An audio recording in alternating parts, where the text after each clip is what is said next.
әуезов атындағы Қазақ мемлекеттік академиялық драма театрының актері, Қазақстанның еңбек сіңірген қайраткері, Қазақстан Республикасының мәдениет қайраткері Жұмағали Пәрімбекұлы Маханов мырзаға беріледі. Ассалаумағалейкум, баршаңызға. Мен осындай бүгінгі осындай іс-шараға қатысқанға мен қуанамын. Өйткені себебі менің келіп тұрған себебі менің әкем Пәрімбек Маханов Жантуарұлы, ол кісі осы Ұлы Отан соғысының ардагері. Ол кісі 1939 жылы кәдімгі отан алдында борышын өтеуге әскерге аттанып, сонда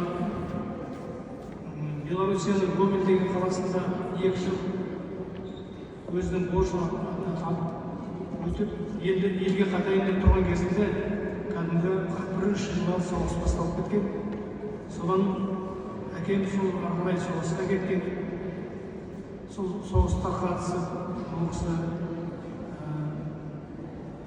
Беларусь майданына, кейіннен Украинаның 2-ші майданына қатысып, Берлинге дейін барып,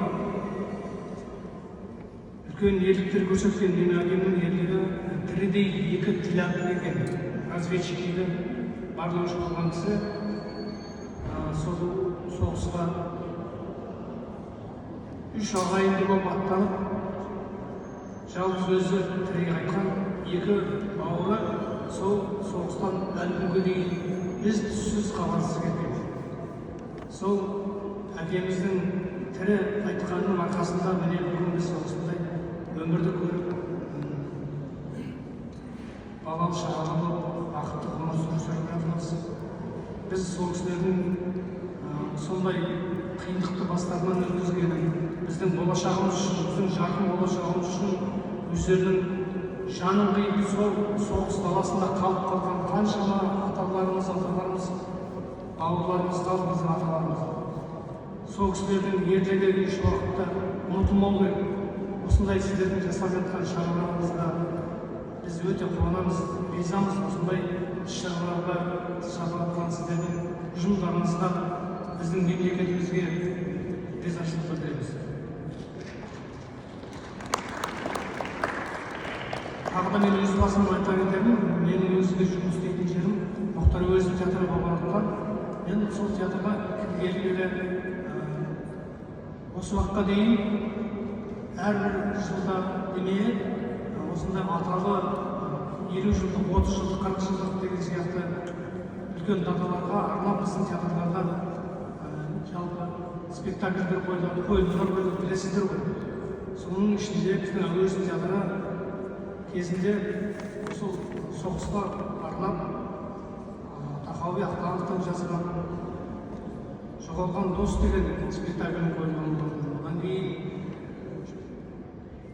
Шыңғыс Айтматовтың «Ана жер ана» спектаклі, Сайла апамыздың орындауында «Толғанай облысы» деген бүкіл қазақтың көз алдында осы күнге дейін қалған шығар. 30 жылдай ол кісі ойнады, сахнадан түспей. Ол спектакльді көрген адамның тебіренбей көруі мүмкін емес. 2 сағат бойы Сәбира Майханова апамыз сахнада еңіреп, бүкіл қазақтың емес, сол кездегі Совет одағының халқының басынан өткен нәубетті, соншама аналардың қасіретін көрген, елдің көрген қасіретін аңырап 2 сағат жылағанда, сол спектакльді көрген адам көзі шықпайтын адам болмайтын спектакльде. Сол сияқты мен өзім қатысқан сол спектакльде мен апаммен бірге немересін ойнадым. Кейіннен Сәулебек Асылханов деген ағамыз кеше ғана дүниеден озған Дулат Исабеков ағамыздың «Кішкентай ауыл» деген спектакль қойылды. Ол спектакль соғыс кезіндегі тылдағы өмір туралы болады. Тылдағы өмірі қандай қиын болған соғыс жылдарында. Тек соғыс көрмеді демесең, ауылдағы елдің көрген қиындығы одан да ауыр болмаса кем болмады. Енді мен көп айта беруге болатын еді, бірақ бүгінгі менен кейінгі сөйлеген кісілер бар. Іс-шараға болатын кездерді қысқартып айтайын. 96 сөздің тоқтай түйіні осындай.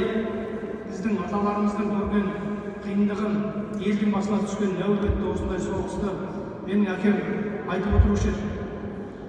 Бұндай соғысты ешкім көрмесін, бұндай соғыс болмасын деп.